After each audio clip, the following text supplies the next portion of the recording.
noches. Te invito a ponerte cómodo, cerrar los ojos, si así lo deseas, y dejar que mi voz te acompañe en un viaje al pasado. Esta es una historia que susurra desde las profundidades del océano. Una historia real que nos habla de sueños, tragedia y esperanza. Esta noche viajamos juntos en el Titanic. Bienvenido a Susurros de la Historia. Capítulo 1 en un sueño inmenso. A comienzos del siglo XX, el mundo cambiaba rápidamente. La electricidad iluminaba las noches, los automóviles comenzaban a rodar por las calles y los imperios parecían invencibles. En ese tiempo de grandiosidad y fe ciega en el progreso, nació una idea ambiciosa en construir el barco más grande, más lujoso y más seguro del mundo. Un gigante del mar, capaz de resistir cualquier tempestad, incluso Tessier. El barco fue bautizado con un nombre poderoso, Titanic, como los titanes de la mitología, y su construcción se convirtió en símbolo de orgullo, ingeniería y arrogancia. Capítulo 2. Nace un gigante Belfast, Irlanda del Norte, en los astilleros de Harland y Wolff. Miles de hombres trabajaban día y noche entre acero, vapor y remaches. El Titanic era inmenso, a 269 metros de largo, más de 50.000 toneladas y un interior que parecía un hotel de lujo, flotante en escaleras de roble tallado, vajillas de porcelana, salones de lectura, música en vivo. Todo estaba dividido por clase, mientras los más ricos viajaban entre terciopelos y plata en tercera clase. Familias enteras dormían en habitaciones estrechas, pero cargadas de sueños. La idea de zarpar en el Titanic no era solo tomar un barco, era embarcarse en una promesa, una nueva vida, una nueva tierra, una oportunidad. Capítulo 3. En la partida. El 10 de abril de 1912, el Titanic zarpó desde Southampton, Inglaterra. A bordo, más de 2.200 almas en millonarios, inmigrantes, artistas, trabajadores, familia, y también su capitán, el experimentado Edward Smith, quien se retiraría tras este viaje. Los muelles, pañuelos blancos, se agitaban mientras el barco se alejaba lentamente, majestuosamente. Nadie imaginaba que esa despedida sería la última para muchos.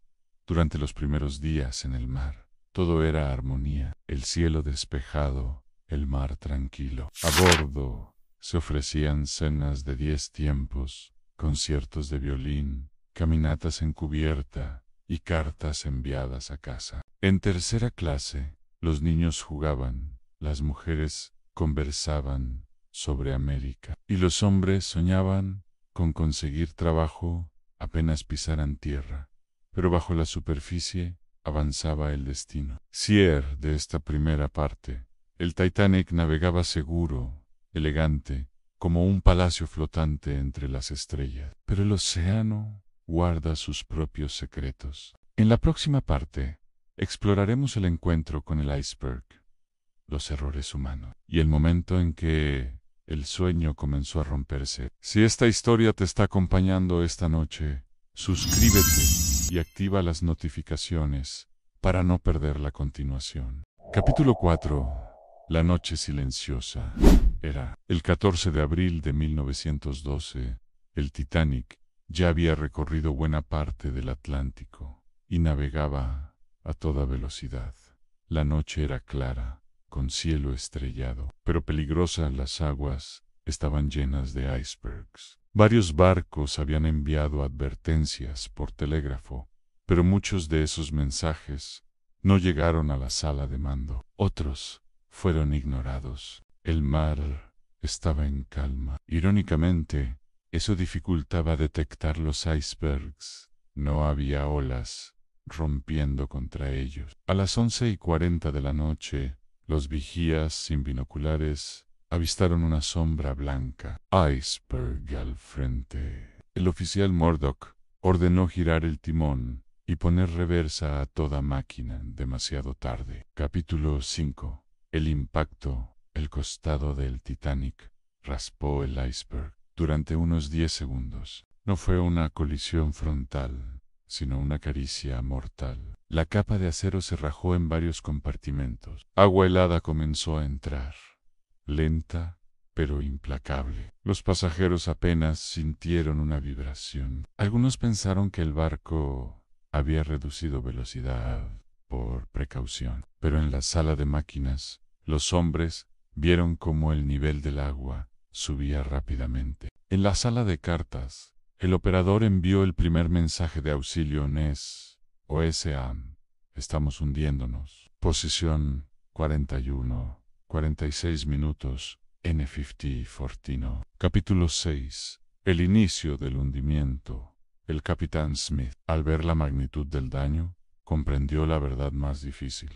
El Titanic se hundiría. No había suficientes botes salvavidas tan solo para 1.178 personas, de más de 2.200 a bordo. A las 12:05 de la mañana comenzaron a desalojar por grupos, empezando por mujeres y niños de primera clase.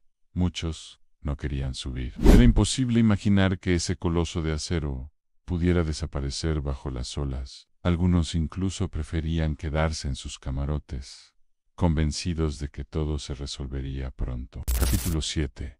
El silencio y la música. Mientras el barco se inclinaba lentamente, una melodía flotaba en el aire. Era la orquesta del Titanic, dirigida por Wallace Hartley.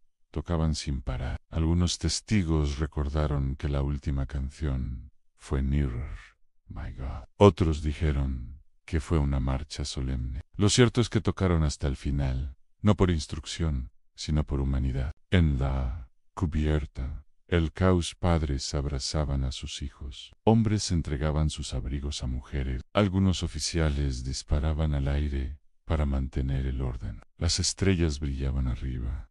El Titanic se apagaba abajo. Sieur de la Part 2. La noche más oscura aún no había terminado. En la próxima parte veremos los últimos minutos del Titanic, los actos de heroísmo, las pérdidas y el legado que dejó flotando sobre el Atlántico. Gracias por quedarte esta noche conmigo. Si esta historia te acompaña en tus sueños, Sask. Capítulo 8. Los últimos minutos pasaban las 2 de la madrugada. El Titanic ya se encontraba inclinado en un ángulo pronunciado. En la popa, grupos de personas rezaban en voz baja. Otros cantaban himnos. Algunos simplemente miraban el mar en silencio. En los botes salvavidas, muchas mujeres observaban con horror cómo el barco se partía. A las 2:18 de la mañana, con un crujido que desgarró la noche, el Titanic se quebró en dos. La popa se elevó como un dedo apuntando al cielo, y luego cayó lentamente hacia el abismo. Un sonido sordo, profundo, marcó el final del navío. El Titanic ya no estaba. Solo quedaban gritos y un silencio helado. Capítulo 9. El mar helado. Más de 1.500 personas quedaron flotando en las oscuras aguas del Atlántico Norte. La temperatura a cerca de 2 grados bajo cero, a la esperanza mínima. Muchos murieron en minutos por hipotermia. Otros se aferraban a trozos de madera, llamando a sus seres queridos. Los botes, medio vacíos, dudaban en regresar, por miedo a volcarse con los sobrevivientes. Solo uno volvió, el bote 14. Lograron rescatar a unos pocos antes de que la noche cayera. Capítulo 10. El rescate. A las 4:10 de la mañana llegó el Carpathia, un barco que había navegado a toda velocidad desde más de 90 kilómetros de distancia, tras recibir el SOS. Allí, en la oscuridad, comenzó el rescate. Mujeres temblando bajo mantas, niños huérfanos preguntando por sus padres, hombres en silencio, con la mirada perdida. El capitán del Carpathia, Arthur Rostron, ordenó oraciones por los caídos. No había música, no había celebración, solo duelo. En total, solo 705 personas sobrevivieron. Capítulo 11. El juicio. El mundo despertó con la noticia del naufragio más impactante de la era moderna. Se iniciaron investigaciones en Estados Unidos y Reino Unido. Las audiencias revelaron Fautao, Gibochi salvavidas, velocidad imprudente, desestimación de advertencias, exceso de confianza, pero también surgieron nombres de héroes a los operadores de radio, que enviaron SOS hasta el último segundo. Los ingenieros, que se hundieron junto al barco, manteniendo la energía eléctrica, y cada persona que dio su vida para salvar a otros. Capítulo 12. El legado. El Titanic no solo fue una tragedia. Pew on a Spade. Un espejo que mostró la arrogancia de una época, la fragilidad del ser humano y la importancia de la humildad. Después del desastre, las leyes marítimas cambiaron. ANSE exigió un bote por cada pasajero. Se mejoraron los sistemas de comunicación y el mundo entendió que ningún barco es insumergible. En el fondo del Atlántico, a 3.800 metros de profundidad, el Titanic descansa aún hoy, cubierto por el tiempo, el silencio y la memoria de los que lo habitaron. Cierre final. Esta fue la historia del Titanic. Una historia de orgullo, amor, tragedia y también de humanidad, lecciones y memoria. Gracias por acompañarme a esta hora. Si esta historia tocó tu corazón, te invito a compartirla, a suscribirte y a seguir viajando conmigo por los rincones olvidados del pasado. Buenos noches y que tus sueños naveguen tranquilos.